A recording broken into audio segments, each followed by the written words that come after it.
A woman is sleeping next to her husband when she's woken up by the slow creaking of a door. She opens her eyes and notices the time on the alarm clock reads 4:23 a.m. Turning to her side, she's suddenly startled. Her 4-year-old is standing at the edge of the bed, not saying anything, but just pointing in the direction of his bedroom. "Mom," he says in a tremulous voice, "someone is sleeping in my bed, a boy with no face." Understandably, the mother is in a state of shock. She shoves her husband, waking him up. Upon investigation, there is no boy with no face. "It was just a dream, darling," the mom assures her son. For the rest of the night, he sleeps in their bed. As for the mother, she can't sleep at all. The image of her dead brother haunts her thoughts, his burned face that she saw after the fire, a fire that she'd accidentally started when they were both in their teens. Several months pass, and then one night the mom's woken again. This time it's a loud bang that shakes her out of her slumber. It came from her son's bedroom. To her surprise, the alarm yet again reads 4:23 a.m. She doesn't give it much thought and instead goes to her son's bedroom where the noise seemed to come from. She finds her son shaking in the bed, the covers pulled up almost to his eyes. His toy desk and all the things that were on it are scattered around the room. The mom then shivers after a cold breeze passes over her. She looks to the window where the curtains are flailing in the wind. Her kid isn't tall enough to open that window. She looks back to her son. He says to her feebly, "He's behind you, Mom." Yeah, she was freaked out all right, but you won't be surprised to hear that there was no one behind her. On top of that kid never said he saw the boy with no face again. What's troubling though is sometime after the second time the kid saw the boy, the mom remembered that her brother had died in the hospital around 4 in the morning. You might think that's a strange story or a tall tale, but it's a fact that quite a large number of children claim to see things that are not there, or at least that adults can't see. Number 6. Uninvited guest. A couple had for a while been looking for a new place to live. They'd searched high and low, but as of yet hadn't found anything they thought would be suitable for them and their 3-year-old girl. They finally found what looked to them to be the ideal place. It was a 3-bedroom flat in a large building in Chicago that dated back to 1911. The family moved in. After the first night, when they were out shopping, the mom asked her daughter how she felt about the place. Did she like it? The daughter's exact words were, "Yeah, and that little boy that lives there is really nice too." The mother was taken aback and asked, "What little boy?" The daughter told her that she'd seen a boy in his pajamas and he'd waved at her. She said he was about the same age as her. She'd only seen him in the dining room, but he was there all the time. The mother later recalled that her daughter had told her his name, but she'd forgotten it. One thing she did remember her daughter telling her was that the boy was scared of water. The mom took this pretty seriously. She even started to look things up on the internet about how to clear a troubled spirit from a house. She wasn't exactly comfortable with the fact that her daughter was convinced a boy was living with them, at least a spectral boy, but the daughter never talked about him again, not even when she was asked to. As you'll see, such sightings are very common. Maybe you don't believe the moms and pops telling the stories, but there are so many of them, we very much doubt all of them are making the stories up. Our next ghost story was so intense, it was studied by professional psychologists who were left stumped. Number 5. A Chinese-American horror story. This one's a bit more serious and was actually written about in an academic paper called A Child Who Sees Ghosts Every Night, Manifestations of Psychosocial and Familial Stress. It's the story of a Chinese boy who had moved to the USA. In his new country at the age of 8, he started to see ghosts. This wasn't a one-off. He saw them all the time, at least until he was age 10. And that's when his parents became so concerned they sent him to see a child psychologist. Obviously, they didn't think he was seeing ghosts, but he really did think he was. In fact, when the child psychologist tried to tell him it was his imagination or he was dreaming, he became quite upset. He was absolutely sure that what he was seeing was real. He talked about 2 ghosts that he had seen in his house. At the time, the parents dismissed this, but he kept going on about them all the time. The psychologist spent more time with the kid and later told the parents that he was not hallucinating these ghosts and he wasn't suffering from something like psychosis. Okay, so what was happening? Well, the answer is no one really knew. The psychologist said the ghosts were likely a result of stress from moving to the US. That's the scientific take on things. But then that kid certainly isn't alone regarding the fact that he swore he could see dead people. As you'll find out in our next story, though many children may grow out of seeing ghosts, sometimes a younger sibling can confirm the terrifying apparitions an older child used to complain about. Number 4. Who the hell is Jordan? This also involves someone moving into a new house. It was a family from Des Moines, Iowa. They just moved when the young daughter of the family walked into the living room one day and said to her mom, "Mom, why is there a man standing in the kitchen?" The mother immediately thought an intruder had broken in, so violence more than anything else was on her mind. Her partner was out at work, and so the only people in the house were her and her 1- and 3-year-old daughters. She bravely walked toward the kitchen and shouted, "Hello!" No one answered, so she just walked in. To her relief, there was no one there. No strange man, no neighbor, no husband. The mom then asked her daughter what the man she'd seen looked like. The daughter replied that he was a big man with no hair, and he was old, like Dad. The mother just thought her child had a fecund imagination, and so she didn't think any more about it. Only when it happened again, she became concerned.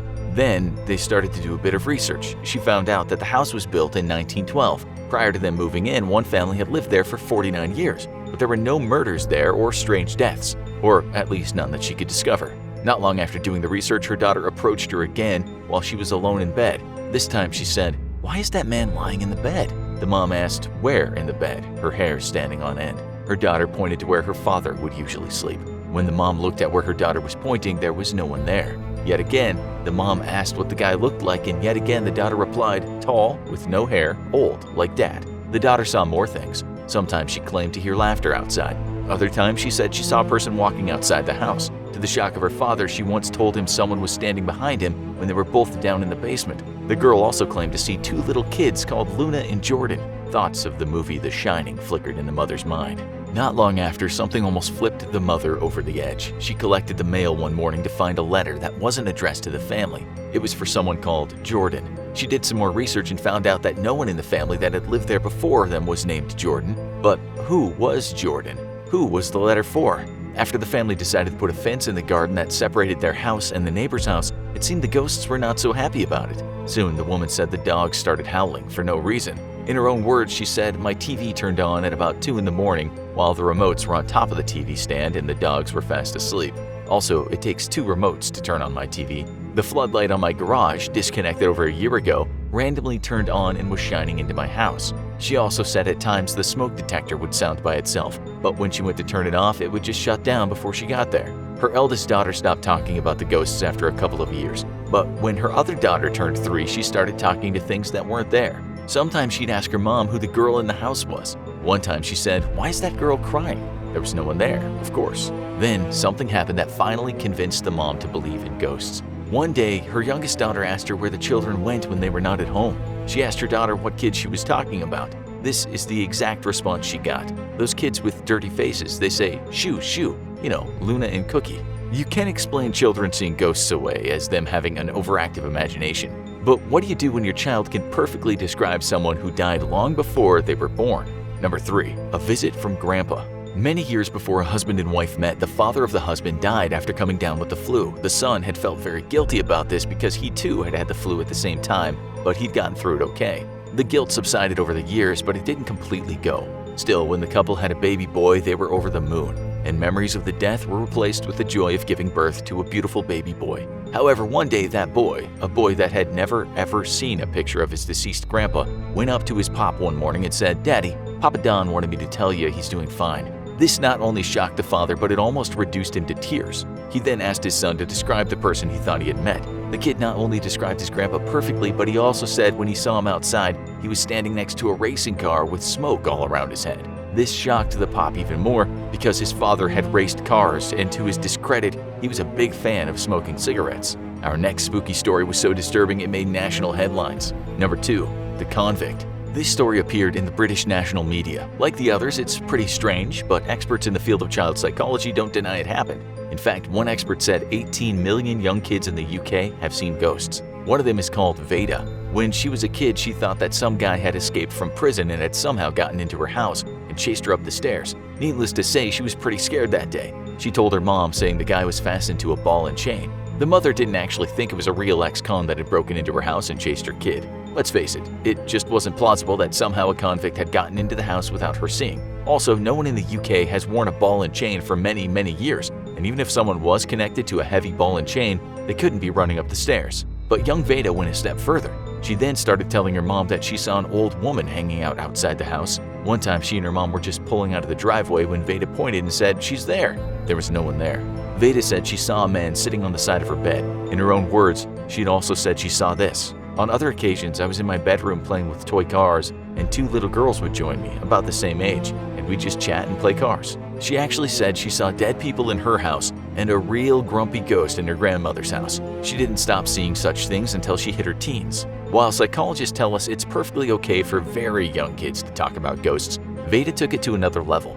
According to one academic writing for Psychology Today, one of the reasons kids see ghosts is often because they feel stressed. That could be the reason so many kids see ghosts when they move to a different house. It's actually the ghosts that are kind of helping the kid get through the difficult situation. That's why they make them up, according to the expert. There's also something in evolutionary psychology called agency detection mechanisms. The theory says we've evolved to think something might do us harm so we can get ready to protect ourselves. Maybe you're walking down a really dark street and you hear something and then you think you see a shadow. Your mind quickly thinks, damn, something's gonna hurt me. Except it turns out that that thing was just a cat. You might have overreacted, but in terms of evolution, it's better than underreacting since it made you prepared to fight or flight. Kids just possibly don't know the difference between an imaginary overreaction and the real thing.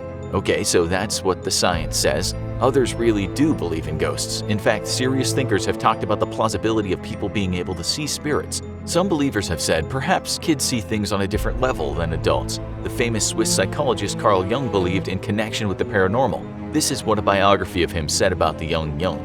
He thought that he could hear things walking in the house at the dead of night and fancied he saw ghosts and other emanations emerging from his mother's room. Our next story is a cautionary tale about messing with the supernatural, lest you curse not yourself but the next generation. Number 1. Don't mess with Ouija boards. Okay, so this story comes from a mom who said she made one big mistake when she was in grade school, and that was messing with a Ouija board, what she called misuse. After playing on that board trying to contact the dead, things started getting weird around her. One night she was babysitting for her young cousin. Before she put the 2-year-old to bed, she did the usual thing and bathed her. While in the tub, the infant suddenly looked panic-stricken. She couldn't keep her eyes off the hallway. This happened on the 3rd floor of the townhouse. And then the dog, a little Pomeranian, just started barking like mad, but barking at nothing in particular. So there she was, looking at an entranced kid in a bathtub, while the dog was going wild over what seemed like nothing. That dog suddenly started growling in the hallway, right where the child was looking. The girl looked around, but she could see nothing. She quickly took the kid out of the bath, and after drying her, she picked her up and took her down to the 1st floor. It was there. She asked her, "What did you see in the hallway?" The kid replied, "The man with the black eyes." She suddenly started becoming entranced, this time on the stairs to the 2nd floor. With her eyes open wide, she concentrated on the stairs. She then slowly raised a finger to her lips, and shaking her head, she breathed the word, "Shh." That babysitter became an adult and had a kid of her own. When she was 5 or 6 years old, he too had a thing about stairs. He hated them, and for good reason. You see, when they stayed over at his grandma's house, he always used to sleep on the sofa in the living room. One day, he told his mom that he didn't want to sleep there another time. She asked why, and he told her that there were too many people walking around. He was scared and he couldn't sleep. She said, "Who, darling? There are no people except you, me, and Grandma." To that, the boy said, "People going up and down the stairs." Those stairs led to an attic, but she couldn't get into the attic without removing a wooden slat. Suffice to say, the woman regrets sitting around that board with a bunch of friends asking, "Is there anybody there?" Now you need to watch new video evidence that proves ghosts are real, or get more frightened with most terrifying ghost stories.